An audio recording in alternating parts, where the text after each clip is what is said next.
Hello. Hello and welcome to Backyard Escape with The Marie's Diaries.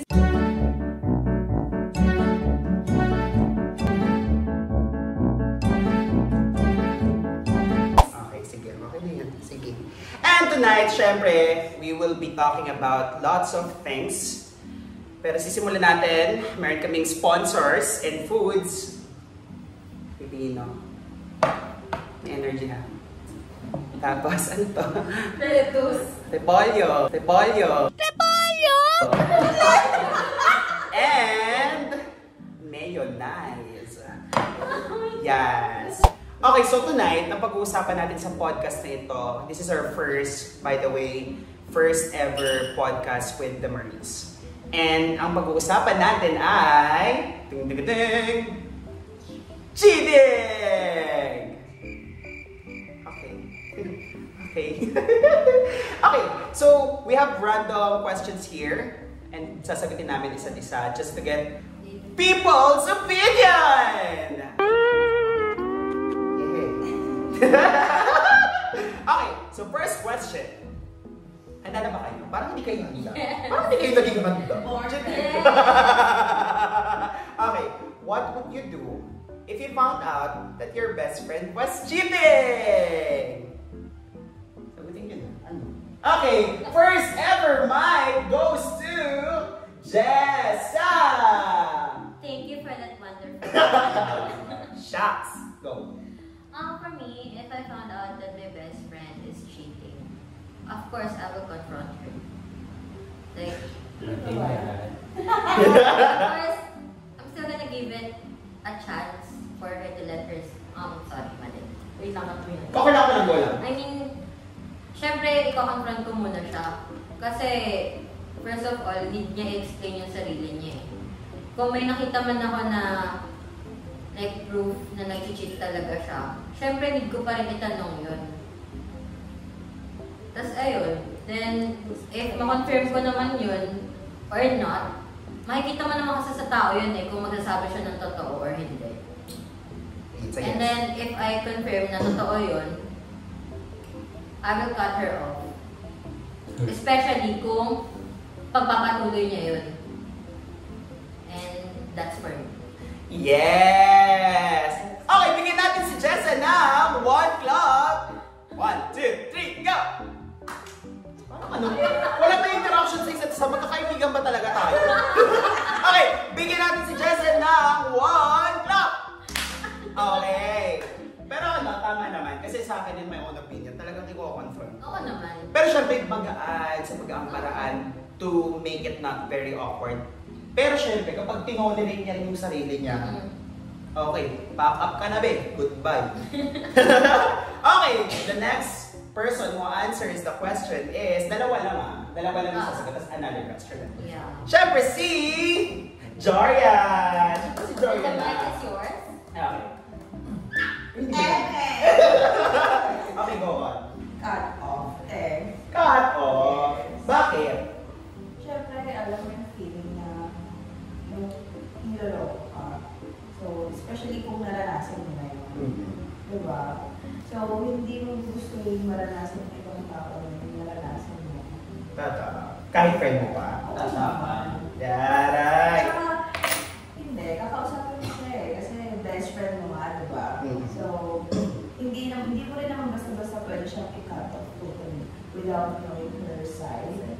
Dapat communication is the key.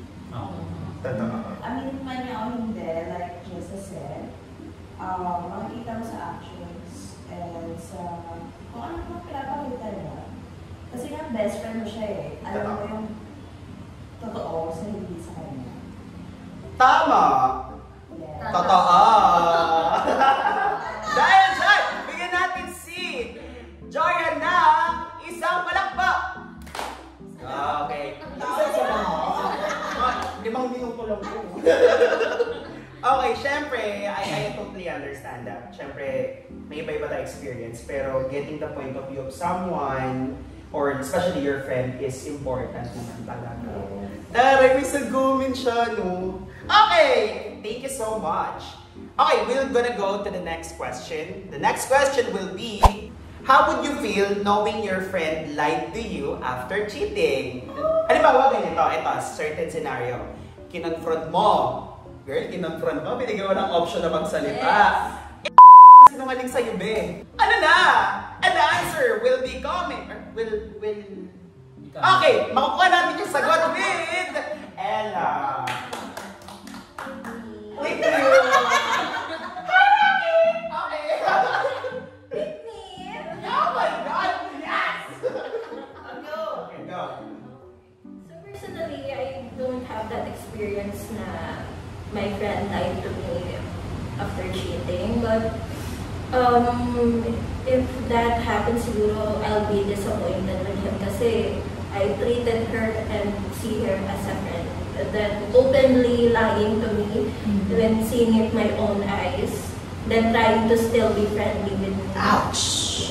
That's disappointing as a person. You're disappointed as a person. So tapon na yung mga previous experiences nyo together. Diba? You trusted him. Tapos you're going to play it like that. Trust is being earned. Pag ang trust ay nabutas. Patay ka na bukas! Okay, and syempre, the next question will be, the next answer will be coming from Iza. Oo. Okay, disclaimer. Experience. Non-experience and with experience. Kasi parang yung double-edged sword. Ay, Hindi, cheating na siya na hindi mo alam, then nag-lie pa sa'yo, diba? So parang, ang nagiging dating kasi doon is parang, you as a friend, ang gusto mo lang is what's good for your friend. So, parang, nag-lie siya, tapos parang syempre ikaw as a friend, hindi ka maniniwala. So, pinagtatanggol mo pa. Yes. Tapos in the end, Ikaw. malalaman mo na parang, ay shit, mali yung pinagtatanggol ko. Ikaw ang naging masama. So, if ever na ganun yung mangyari, thank you sa lahat. Goodbye. Thank you, next bitch! Thank you so much. Bigyan natin si Ella at si Isa ng 2 palakpak. Okay, thank you so much naman sa mga buhay nyo. Pero the next question will be what? Okay, ako magbabasa. Okay, so the next question will be led by Ryan. Hello. Wala talaga. Props lang yan. So here's the next question. Parang ka na mag-i-exist sa kasal. Ready na po. Do you think Do you think what? cheating Cheating is what? is always Is always what? unforgivable? Are forgivable. At ang sagot, syempre mula sa ating host, si Tito Boy. Yun naman sa unforgivable. Sa akin kasi dalawa yung sagot ko sa kanya. Pero mas lamang, kumbaga parang sa percentage. 70 yung not, 30% is yes. Sa akin kasi unforgivable siya if ever na yung tao na yon, she accepted na nagkamali siya. Or they accepted na nagkamali sila. And they, for me lang ako perception ko lang yan. At tinama nila in their own best way. In their own most honest way. Or nagpa-help. Lalo na humingi ng tulong sa'yo na, halimbawa, Iza, kasi nag-cheat ako. Pero I want to make things right. Siguro doon na lang papasok yung 30% na, okay, sige, go, tutulungan kita, hindi kita iiwan dyan. Pero you need, I was able to heard, I was able to heard kasi tong opinion ni Iza na na nung nag-usap kami na sabi niya, dapat tanggapin mo kung magagalit ako sa'yo. So ayun, pero syempre yung 70% no. Lalo na kapag yung tao na yon is hindi naman talaga siya, alam mo, tinolerate niya lalo yung mali niya. So that will be a unforgivable sin. Ikaw kasi mag-edit. Okay, thank you. Ako hindi. Basta dali pa lang ko muna. Wala na. Okay, dapat fair tayo. 1, 2, 3. Bigyan natin siya ng walang parampa. Hindi! Bilis Okay. na. Bigyan natin ng isang palakpak. Si Tito Boy. Sagot ko sa tanong na yan, hindi siya unforgivable. Iba-iba naman tayo. Kasi nga di ba sabi nila, cheating. Once a cheater, always a cheater. Tsaka sa cheating, doon nag-start yung mga yung mga tawag dito, depression, yung insecurities based on experience. Ayan, sobrang sakit niyan. So, kaya kahit micro-cheating yan, titigil na natin siya. So, hindi siya unforgivable. Mali siya. Tama. Ay, hindi. Sa akin kasi. Hindi. Paano pag kailangan nyo Okay, kasi sa exam? Hindi, cut mo yun. Hindi, sa akin kasi iba-iba tayo opinion. Pero yun yung opinion ko. Okay, so, the next question will be coming from Jorian. Pisa tayo. Oh. Bisa ta. Okay. So, why do you think people cheat even they are happy relationships? Ano kasi may sabihin? Cheat pa rin sila kahit masaya sila sa Ako ay relationship happy nila. natin. Okay, hindi kay Jay sa'yo. Okay. Okay. Sino tayo? So, just Go, Lesa. Ako for me, lost. I think it's lost. Ano ko lost? We just Lost? Ibo. Wala. Yeah, kasi, Easy. number 1. pwede ba yun? Yes. Yeah, kasi kung nasa happy relationship ka naman, like wala talaga kayong problem at all. Pero, ang lalaki kasi, di ba? Though hindi lang din naman lalaki ha, not generally lalaki, even babae. Alam mo yun, may hinahanap pa rin kasi yung ibang tao. Parang sa ulam lang yan. Yung pag nagsawa sa kinakain, naghahanap ng iba. Though di naman lahat, pero some of the cheaters, yun talaga yung main yung main reason, which is lost. Kahit na mahal nila yung partner nila, kahit masaya sila, kapag kanilapitan talaga sila ng tukso or ng libog sa iba, yun talaga ang nagiging dahilan ng pag-cheat. Yes.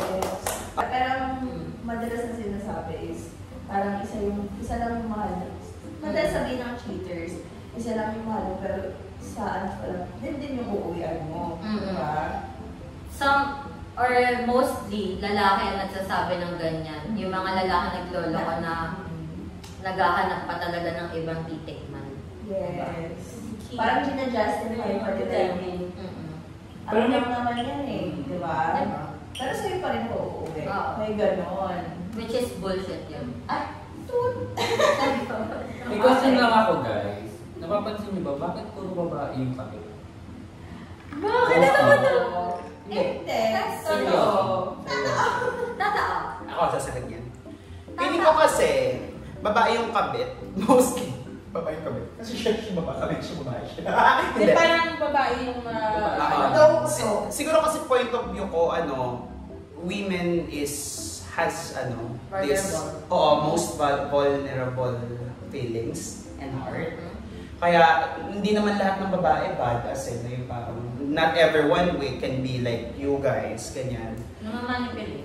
Yung iba parang mas sila, mas mahina sila kasi ngayon lang din na-experience. Mga ganun. Magaling kasi magaling mga lalaki. Or now, siguro, nakifeel nila, nakifeel mo. Pero, tama. Kulang sa kanila. Tama. Siguro hindi ko alam kasi feeling ko, hindi naman kasi lahat ng kabit, mahal nila yung lalaki. Yan nga, diba? Pera. Una yung last. Siguro pangalawa yung pera. Kasi, pera naman to. So, babae ba ang maging side chick? Diba? Tapos, or, parang sa iba, based on experience, hindi sa akin ha, pero parang ganun na nga. Parang, alam niyang may asawa yung tao. Pero for the sake of her own, kunyari, parang, diba? Oo. Tsaka, yung iba, para lang masabi, para makahabol ng anak. Pag nakaanak na, parang, So, ayun lang sa akin, yung, di ba, last, pera, tsaka yung sa anak. Tama. Tomo. No? Pero ako, isa-share ko lang. Sabi ng mama ko, kapag may mga ganyan, mas dapat sisihin yung may asawa. Yung ganyan, kunyari yung lalaki may asawa. Kung siya, nahuli niya yung asawa niya na may kabit, bali yung lalaki yung maanin niya, hindi niya anin yung babae. Malay mo, sinabi yung Hindi lalaki. niya alam ng babae Oo, kasi. gano'n. So pag ganyan, bubugbugin niya yung asawa niya, hindi yung kabit. Ako na bahala din sa kabit. Aray ko ka. Ay, Magiging no. makausap siya. Sa akin no. Hindi, di ba sabi nga nila na once na yung babae kasi mas mostly hindi daw sa relationship. Pag nakita mo yung babae sa relationship, ibig sabihin wala na. So, mostly yung babae is parang naging yun yung walang partner, pero yung iba mga lalaki. Kaya, yung mga asawang lalaki, dun sila umano sa mga walang partner na babae. Kasi kaya nilang parang yung vulnerable side ng girl. Oo, mas lalong weaker. Diba? Parang, ay, ito yung weak side. Diba? Dito ko siya. Oo, tama. Tsaka alam niyo yung ano, yung pop na sinasabi nila na hunter daw yung boys. Yeah, tsaka siguro sa akin lang din. Kaya babae mostly nagiging kabit. Kasi lalaki yung laging naglolo, madalas maglolo. Oo. Kasi nga hunter sila. Ay, di ba minsan na no, monogamous ba tawag doon? Polygamous? Polygamous kasi mga ano pa lang, mag-isa na. No? Kaso parang pininindigan nila ng polygamous. Oo, para lang ma-reason out. Para lang excuse. Oh, it's her choice. Hindi ako lalaki. Buti na lang ba din ako? Anyway, next question. So, ito nga, if you found out that your friend, close friend is cheating, do you think it's your place to tell their partners? Oh! Ito ang chapter 2. Charot! Hindi! Abangan. Abangan, baka malapit na to. I'm so sorry, my friend ako na... Hindi mo sasabihin So, niya, hindi niya alam. sino ang sasagot nun? So, I think sino sasagot nun? Siyempre sasagot na yun, si Ryan. Si Rai. So, sa friend ko na yun, sorry agad. Meron akong friend na parang umamin siya na nag-cheat siya dun sa GC namin. Pero syempre, di ba, kung close friend niyo for matagal na akong friend, alam niyo hindi talaga ako... I mean, sobrang pet peeve ko yung cheating. Tapos ito na nga, sobrang galit ko. Sinumbong ko na! Ang jowa niya! Itong jowa mo nandun sa kabilang bahay ng ano niya. Ganis ma! Eh ano talaga, siguro dala na rin ng galit, talagang sinumbong ko na yung ano. Pero at least, yun yung naging way, kinasal sila ng... kinasal na sila ng... Basta yun! Pero syempre, meron din tayo isang friend dito na may experience. Ah, So, okay. we need to get the answer from that person. Ano? 50-50. Ah? 50-50. Kasi problema nila yun eh. Pero at the same time, friend ko, and alam ko na in a relationship siya. So parang, syempre, kung ako i-chat ko yung ka-relationship niya, ako magiging masama kasi pwedeng balita rin yung story, di ba? So ang i-confront ko, yung kaibigan ko. Tsaka yung, kung if kilala ko naman yung kalandian niya, parehas ko sila i-confront. So nasa sa kanya na yung konsensya ko. Ipagpapatuloy niya ba yun? Or bibitawin mo yung relasyon. Sa akin kasi, if ever na gano'n, iwanan mo muna yung karelasyon mo bago ka lumagay sa iba. Diba? So, bala ka dyan. Okay, the next question will be coming from Ella. Hi, Rocky! Is here and come back. Hindi na nagagets yung humor natin. Go. Okay, so one of the hypothetical questions. Wow! Hypothetical question! Oh my God. Since yung iba nga sa atin na experience din may experience nga. Yeah. So if ever you have a partner, and would you rather never know that your partner cheated or find out and risk ending that relationship? Okay, they have- You only know that partner. twist an answer, shit. Oh my God. Lahat tayo sumagot dyan. Sorry, Wala! Hindi na. Charet! Hindi. Siyempre, yung question na to is very ano. Oo, baka din tayo. Okay, so hello, ito. Yun yung tanong niya. Yung sagot ko ito. Okay, yung sagot ko doon, ano, medyo, ano siya. Based on experience, syempre. I've been in a 3-year and 10 months long relationship. And ano, syempre yung partner ko, alam mo yung live-in partner. So alam mo kung ano yung oras, yung usual na uwi niya. Dati 8 p.m. pa lang siya. Nasa bahay ka na. Pakakainin na kita, tapos pakakainin mo na ako. Hindi, pero ganun talaga. Parang syempre, I prepare food. Tapos after naman, as a partner. Kasi naka-work from home ako nun. Tapos tututulog siya mga gabi siya nagpo-phone. Tapos, makikita mo yung changes na after like months, siguro parang mga 3 months before kami maghiwalay. Doon na nag-start na naghihintay ako ng work from home ka, so gising ka, imagine mo, yung utak mo, umaandar kasi nagtatrabaho ka, and at the same time, nag-iisip ka pa ng ibang bagay na nasan siya. Then uuwi siya alauna, lasing. Tapos i-chat mo, magre-reply after an hour, sabihin nasa bar ako, ganyan. Tapos, pag uwi lasing, at ito pa, ano na rin, siguro yung revelation na rin. Alam mo yung yung after nun, kasi dati kapag nag-make out kami, pag nag-make out kasi kami, ano siya, parang alam mo yung may respect. Alam mo kasi yung sex na may love. Pero nung time na yon, doon na ako naka-experience na may siya, may cock and may force. Alam mo yung lasing siya, tapos alam mo yung isa-sex niya, ganyan. Alam mo yung nanginginig ka na, hindi pa rin niya titigilan. Parang wala nang respeto. Tapos at the same time, hayaan ka na lang niya maglaba. And doon ako yun, just to answer the question, hayaan ka na lang niya maglaba, gawin lahat without help from him. Tapos yun, just to answer yung question, just to explain my side lang din, para malinawan sila din sa magiging sagot ko. The answer with that is, ginawa ko kasi siya pareho. Like, hinold ko, inisip ko na lang hindi ko alam. Hindi ko to alam kasi sayang yung relasyon, sayang yung tagal. 3 years and 10 months na to, baka matahi pa. Pero, just to answer it right, nakipag-iwalay din naman siya. Siya yung nakipag-iwalay in the end of the story. And ayun, after nun, siguro yung answer ko dun is yung hinold ko. Pero at the same time, pinagsisihan ko siya eh. Kasi dapat pala hindi ko hinohold yung bagay na totoo na para sa akin. Kasi malay mo, that's God's perfect way of telling you na mali ka ng sitwasyon, mali ka ng kinalulugan. Ganun. So yun, that's a very good question. And at the same time, my favorite question, palakpakan nyo ako. Anong palakpak?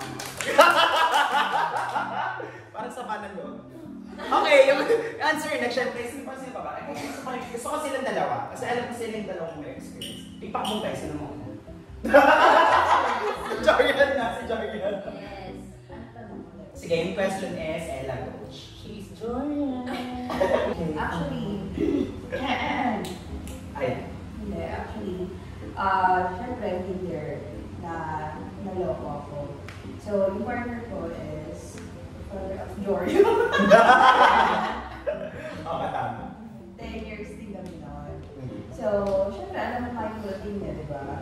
So, since naging naging charot, parang maraming bago sa lugar niya. So, makikita mo yun. Makikita mo mga changes, major changes sa partner mo. So, pag actually, hindi ka naman sa ganong sitwasyon, kahit alam mong nag-cheat na siya, hindi ka basta-basta bibitaw. Especially kapag nanay ka, tsaka pag babae ka. Kasi pag babae ka, gagawin mo muna lahat, kahit sobrang sakit na, kahit sobrang tama mo na, nakikita mo na sa sarili mo or hindi ka pa bibitaw. Diba? Hanggang sa maubos ka. So, kahit nakikita mo na harap-harapan ka yung loko, mag-hold ka pa din eh. Kasi marami kang i-consider. Kung sarili mo lang, bakit hindi, diba? Kasi ayaw mo na ng sakit eh. So, may mga, pero dadating din sa point na matatapos. So, parang siya rin yung nakapag-iwalay sa akin kasi hindi niya nakaya yung nakikita niya sa akin. Na nakikita niya akong umiiyak ko everyday, hindi ako natutulog, hindi ako kumakain. So, yun nga. In the end, nag-iwalay kami. Pero, to answer din na yung question is, mag-hold ba ka rin kasi talaga? kahit marami ka namang nalalaman, mas marami kang consider na instances, hindi lang naman kasi para sa sarili mo. Tsaka ano, Tebe, yung parang meron kang ano, yung parang pagka wala ka dun sa sitwasyon. Hindi, tsaka sabi ko, actually, umabot pa nga sa hinabol ko siya eh. True. Yung umabot ako sa magdagmamapaawa ko naman sa iwan, ganyan. Kasi nga, hindi mo nga na-consider yung sarili mo. May iba kong na-consider. Ibang ba? Kaya kasi ang thinking ko, gagawin ko to, sige. Kasi ay sa huli, ayaw ko magsisi na baka kasi hindi ko ginawa na. Hindi ko siya inabol. Baka naman kung inabol ko siya, no? Mabuo. Oo, diba? Baka lumabot siya sa akin. So, ayun. Uy, pero totoo yun. Kasi ano, naghabol din ako, like ano, dinala ko ng Jollibee sa harap ng ng pintuan kasi paborito namin Jollibee. Tapos pagbukas ng pinto, pinagsara ako ng pinto na. And alam mo yun, siguro ang sinabi ko lang din kanina is, madali siyang sabihin na iwan mo na. Iwan mo na, harapin mo na yung totoo. Kasi yun lang din naman yun, just to, sabi ko lagi dito yung ano yung, just to, alam mo parang hindi na ma-prolong yung agony. Diba? Pero at the same time, pag nandun ka na, ang hirap yung bitawan kasi build up efforts, Saka time. yun yung kasama mo eh. Sanay ka na, yun lang din yung tao. Kilala ka, kilala mo. Tapos feeling ko siya na yung endgame ko na. Tapos isipin mo pag anong ayaw mo ng bago, di ba? Kasi, Kilala ka ulit. oo, di ba? Effort. Back to zero. Pero syempre, on the brighter side, yung gano'n is, bagong ano sa'yo, fresh, di ba? Totoo. So, Fresh! Fresh. fresh start. Paano ito fresh? Diba? Yes. Bagong gupit, tapos nakakuha ng dalawang coin. Yun sa Starbucks. And I can hear. Oo, that's very good answer from Jorian. Palakpakan natin si Jorian, marami. Maraming palakpak. Sa alaman yung lahat, she's a good mother of joy. Good mother! Jorian. Jorian Jr.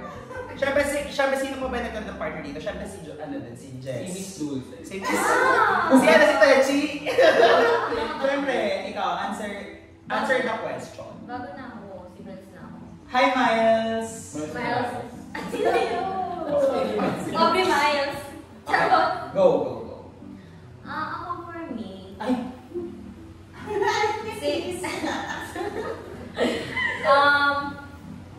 since I've been into a 7-year relationship na long relationship din, of course. Pero, too late na nung na-found out ko na nag-micro-cheat eh. Di siya like cheating na nahuli ko, pero micro-cheating is cheating pa rin naman, Yes. diba? And too late na nung nalaman ko yun, kasi broken. Nag-break na kami that time. Judge. And yun, cheating yun sa ex niya naman. Like, ex niya na, tapos 7 years na kami. Tapos nalaman ko na nag-usap pa sila pa na nasa relationship ko. So for me naman, kaya talaga sobrang hindi ko tinotolerate ng cheating. Kasi makakaya mo pa kapag ka emotionally kang in-abuse or physically. Like yun lagi ko sinasabi sa partner ko that time, which is yung ex ko na yun. Na saktan mo na ako physically, mentally, verbally. Huwag mo lang ako lulukuhin kasi yun talaga yung magiging endgame ng relationship namin. Kaya siguro din hindi ko nahuli. At hindi ako ganun kagaling mag-imbestiga ng that time. Tapos, ayun, pero para sa akin nga is micro-cheating, part pa rin talaga yun ng cheating kahit nasabihin mo nag-chat lang kayo. Wala kayong interaction talaga ng physically. Cheating pa rin yun. And iba kasi yung emotional damage na nabibigay ng cheating eh. Like, maka-question mo yung worth mo, yung pagkukulang, yung mga ginawa mo para sa relationship mo, yung sarili mo. Like, personally, yung insecurities, traumas, lahat. Yun magiging source pa ng depression, alam mo yun. Kaya, parang for me talaga, cheating is a no. And cheating is not acceptable. Kahit na sabihin mo nagbago, hindi ako naniniwala sa nagbabago. Yung mga cheater. Cheater is always a cheater. What's a Totoo. cheater? Ayun. Always a Always cheater. Okay, meron din akong kaibigan sa dyan. Meron din akong 3 years. Nagalang pala to. Nagalang, sorry. Pero ano lang din, micro-cheating lang din siya. Pero dahil nga sa micro-cheating, dahil nagsisimula yung insecurities, depression, anxiety. Tapos, ano siya na... Hindi, siguro yung mga cheating, yan din yung reason kung bakit ayaw ka na rin magkaroon muna ng relationship. Ayan. Kasi ang hirap I-build ng trust. Ang hirap talaga. So, yun lang. Bakit kasi yung digit ko yun? Huwag kasi. Baka gusto makapasa. So yan guys, nakuha yung perception namin in terms of cheating. Pero syempre, yun yung mga questions na we have built up based on the things na we have observed. Lately, we're just disclaimer guys, we're not doing this to pinpoint someone else. We're doing this to discuss things like this. So ayan guys, that will be everything. Those are the answers that we've got from the questions we have prepared, and that is what we have tackled today. Pero syempre, meron kaming one challenge for everyone. You can answer this question sa comment section down below.